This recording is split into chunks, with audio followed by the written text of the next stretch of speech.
fatigue can't tell the time. That's the biggest thing.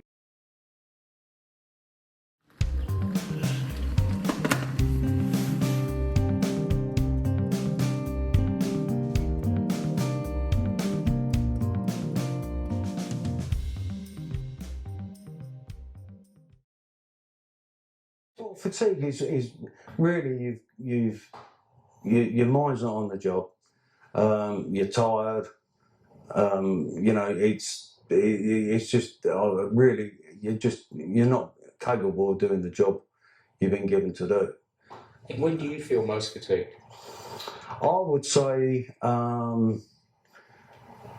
if for any reason can be a repetitive work, like so in regards to like driving the truck, short trips, and it's just round and round and round and round and round and round. Nothing changes. It's just and towards the end of the day, you become what I call brain dead, and and it is to the point you just you think, I just want this day to be over with. You've had enough. It's and especially if you're in heavy traffic, stop-start traffic all day for maybe the 9, 10, 12 hours, whatever is involved in the job. It's up to the driver to understand that, hey, my concentration levels, my driving ability, and my decision making is below what I would normally be.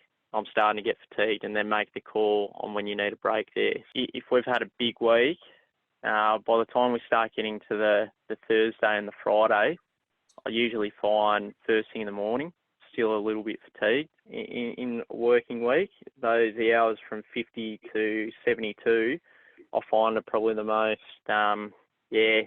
fatigued. And I don't think you become that productive in those hours. You're sort of just keeping a seat warm. Tired, I guess. That's one word to describe fatigue. Stress. But it's when my mind starts to wander, and you forget where you're going. When you start to forget things, I'm like, is this old age or what? Then I have to look at my my bloody the electronics in here to see where I'm going, and I'm like, oh my gosh. And then you snap out of it, and you're like, oh, yeah, I think I need a break. I'm actually a type 2 diabetic these days. So I've got to watch my diet and that sort of thing, because that has a big bearing on fatigue. Being type 2, if I stopped and bought something with a lot of carbs, it makes you feel crap and sleepy too. Fatigue is also known as a silent killer. It impairs decision-making, affects performance, slows reaction times, and reduces the ability to control emotions. On the road, it can affect lane tracking, speed maintenance, and alertness, all contributing to crash risk. Fatigue is known to contribute to 20 to 30% of all road deaths and severe injuries. And in 2020, 8% of all large truck loss crashes were caused by fatigue. Heavy vehicle operators are at high risk of developing fatigue that may even be chronic, affecting them physically, cognitively, and emotionally. For instance, sleepiness has been linked to reduced alertness and slower reaction times, resulting in greater crash risk. Driving for more than 4 hours without rest doubles crash risk, and a work shift of greater than 12 hours means a 2 to 4-fold increase in risk. It's also been found that drivers with only 4 to 5 hours sleep in the past 24 hours are more than 4.5 times more likely to crash than those getting a good 7 hours or more of sleep. As you become more tired, the risk increases, and this includes when you get behind the wheel after your shift. And it doesn't just stop at crash risk. There's evidence that shift workers are more likely to skip meals and make poorer food choices.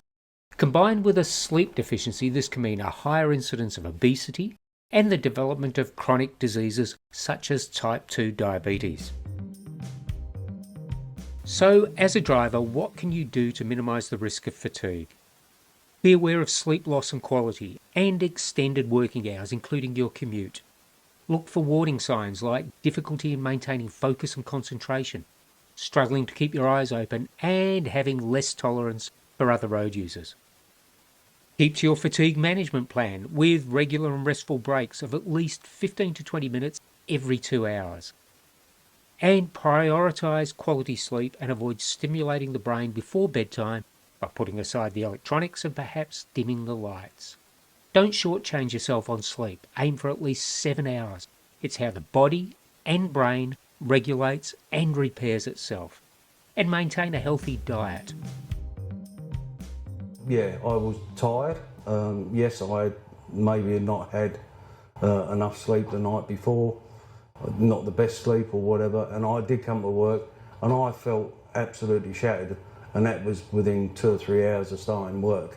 And what I did then is I actually came here, and this is before we had electronic fatigue brakes and things like that, and I just parked the truck up. Yes, I did have a sleeper cab at the time, and I jumped in the cab. I set my alarm on the phone, and I gave myself a 30-minute break, and I jumped in the back and crashed out for half an hour, and I felt really good after that. And I've told other drivers the same thing. If you can, and like even worse comes to this sort of scenario, we're in where we've got couches or things like that. If you haven't got a sleeper cab, get out of the cab, put your feet up here, and grab half an hour. You know, no one's going to say no. Drinking coffee, trying all that sort of thing. Wash your face, stop and wash your face. But the best is sometimes actually just to take a break, but get out of the truck, walk around. I used to walk around and around the truck, you know, wash my face, that sort of thing. But you have to have adequate sleep. If you haven't, it's one thing to have break time, but you actually have to have had, you should have 8 hours sleep, you know. I try to have a nap, but if I can't nap, then I'll just go for a walk.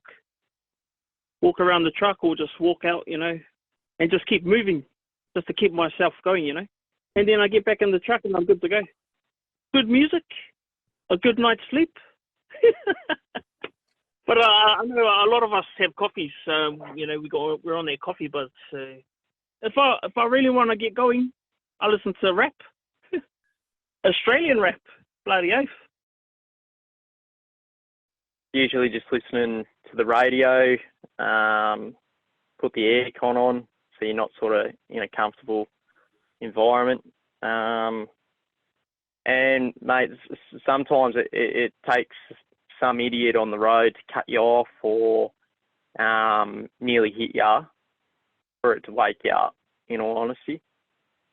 What I usually do now, if I know I'm sort of going into that sort of autopilot stage,